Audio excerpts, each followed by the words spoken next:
24. And so, but then every year, Now we are all on it. releasing the money for the money. And so for the year 2026, it was proposed to cut the funding in half and operate only with one. Those ideas, you should operate just with one detector, which makes it really hard for Ligo or almost impossible because then you can do localization. And then, fortunately, the Congress and Senate did not just accepted to put our funding back to 100% or close to 100%.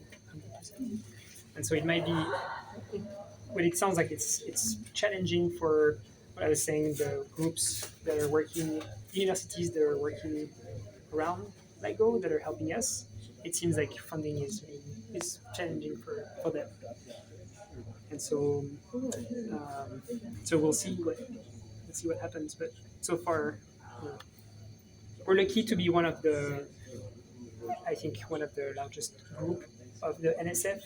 So maybe one, yeah. And so and we've produced a lot of good science thanks to the first detections and to the Nobel Prize, and so that helps us, I think.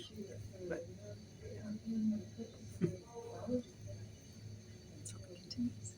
that's right.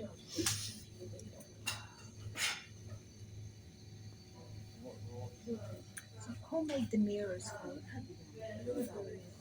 Do you know? So the mirrors, we'll know more because Karin is the expert. There are several countries involved. There are the ones who make them, the substrate, and then put it into the right shape, I believe. And then we'll test my knowledge by asking that same question again. So the people who make them, I think they're made in California, they're polished in Germany, and they are coated in France. So we'll see if that's true. I don't remember. Maybe when, yeah.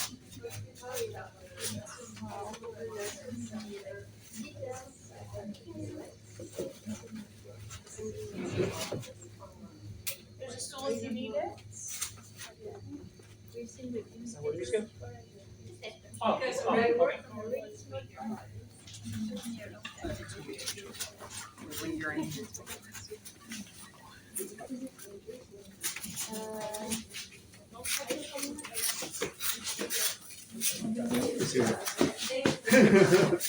For silica.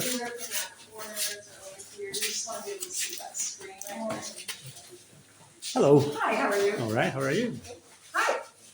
Oh, you are going to want to stand right there. Maybe take photos. Yeah. Oh, yeah. Go a little closer. Hey, how are you? Good. So this is where we measure. Come on. We can go this way. You can spill over to here. Yep. Feel free to take pictures. Hello. So what we have here is it's a Zygo interferometer. So who has heard of an interferometer before? Okay, got a few. Who's used an interferometer before?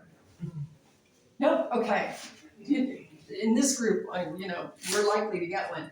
So what this does is the purpose of it is to measure the shape of our test masses, our LIGO mirrors, right? So we have one mirror at each end of the arm of the LIGO interferometer, and we want the light to stay trapped in that arm very well. We don't want to lose the light to the outside. So we have mirrors that are really, really good. How good? We have, there's someone waiting to come in. We have a 0.3 nanometer RMS requirement on the figure quality of the mirror. So that means that it deviates from a perfect sphere by 0.3 nanometers kind of on average. So what's a nanometer? It's very small, right? Billionth. So what do we do here? We set up a cavity. So right now, although you can't see it, there's a big, huge laser beam bouncing back and forth between that mirror and this mirror. And it's infrared beam. It's very, very dim, so there's no danger from it. And what we're doing is we're looking at differences in this cavity. So if they were two perfectly flat mirrors, you would see either perfectly white or perfectly dark. Those rings there, those are just artifacts on the camera. Dust? No, it's actually not dust. It's actually Part of the lens. I got my alignment laser oversaturated the camera Mhm. once. Mhm. Turns out it doesn't affect the measurement, thank goodness. Cool. So what we see here is the cavity exposure on the camera will go from dark to light as we measure it. And every time it goes from dark to light, it's 500 nanometers. So now here's your job. I want you to put your hand like right about there. Okay, put your hand in and watch that TV screen up there. Can you see it from where you are? Can you see it? Maybe Mom will put her hand in and you can watch. Can you see it there? Or maybe you're not Mom. Sorry, I don't know. No. Right, that's right. Can you see that picture there? Can you actually see that? Because you got to see that because it's really important. That's right, there you are. That's the heat coming off of your hand is causing the air to get hot. When the air gets hot, it gets less dense. And so it acts like a lens, like glasses, right? Well, glass is actually more dense. But that's what's happening, is the air is changing. And so it's changing how far the light has to go relative to the other light around it. And it's 500 nanometers, which is very, very small. So I know everybody in this room, I know you all want to do that. You want to put your hand in. Go ahead. Just be careful not to touch either optic. There you go. Right? Which are those optics? Any of the Ligo optics? This one on this side was a fold mirror back from the H2 days, but we turned it into a reference optic now. And can you? I've been asked the question of where are the mirror made, and so we can compare my answer to yours. So the gas comes from Heraeus in Germany, right? The polishing is done by Ligo, and that's done in up in Northern California, and then the coating is done in France. I had Germany and California free.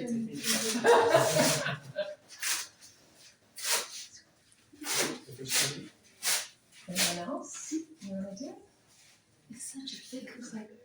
Oh yeah, well the real optics are actually that thick. Yeah, they're very thick. I like when I do it. I like to flick it. It's like fire coming out. So I guess one thing to point out is that for Ligo, this would be a noise source, right? Because it's interfering with the actual measurement. You have heat, and then it's distorting the actual interference pattern. And so that's one of the reasons that we pull vacuum in Ligo, is to avoid this type of optical effects. That's right. That's a really great. That's a great thing to add to my tour. If I had a vacuum tube here, right in the middle, then you would never be able to see that. Yeah. There's ambient heat, is there not, inside the? But if there is no air, But because there's no air inside, yeah. so we suffer from a temperature variation because through conduction it somehow gets up to the suspension and it can change the alignment, but it's not as direct as if there were air inside the chamber. We can still see it a little more flat. So the alignment, the real one is like a 2 kilometer radius. Yes. So that's why our building temperature is conserved plus or minus 1 degree. Entangled. Otherwise it will Or vary it too much closes and we will the not be system able to contained. control our suspension.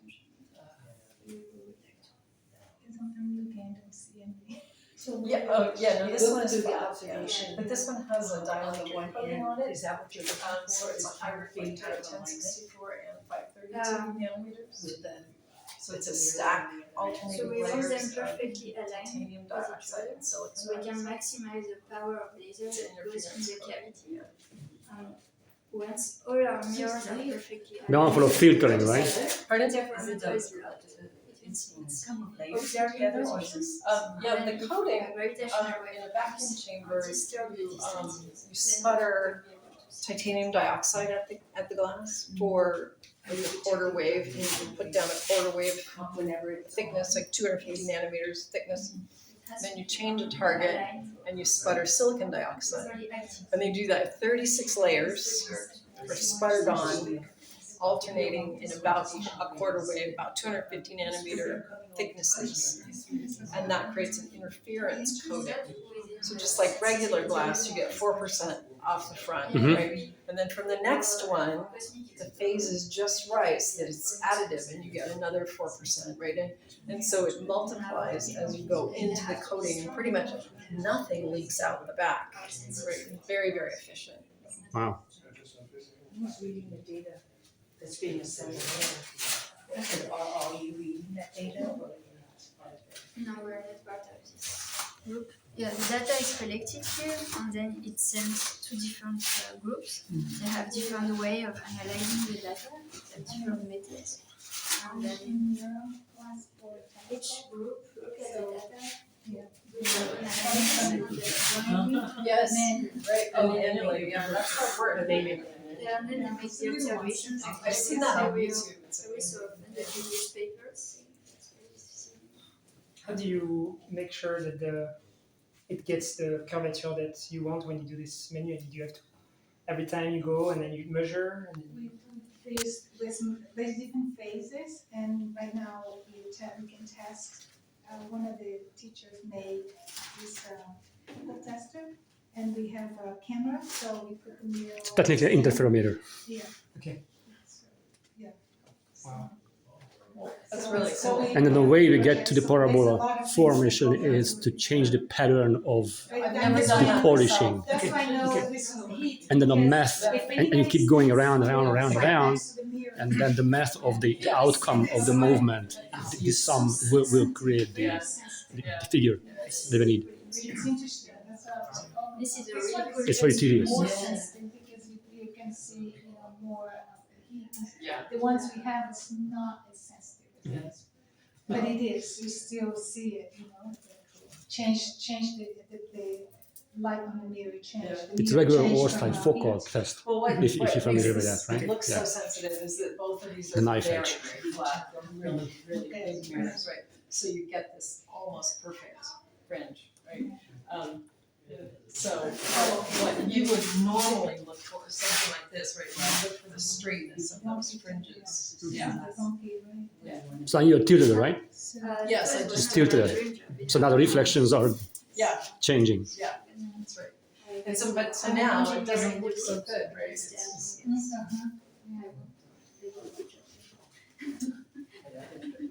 So we do One that. of the tests we did is in Louisiana. So The chamber behind the mirror is all just reflecting, is it? What we have here is, there's a laser source way down at the end of the room, and then there's a big collimator, right? So there's a lens, a very big lens right about here. And so the light comes out of that lens collimated, right? Then it'll get a first bounce off of this optic, headed back. And it'll get another bounce off of that optic, headed back. And then at the camera, you get those two waves interfering, one from here and one from there. Everything else that it passes through inside is what we call common path.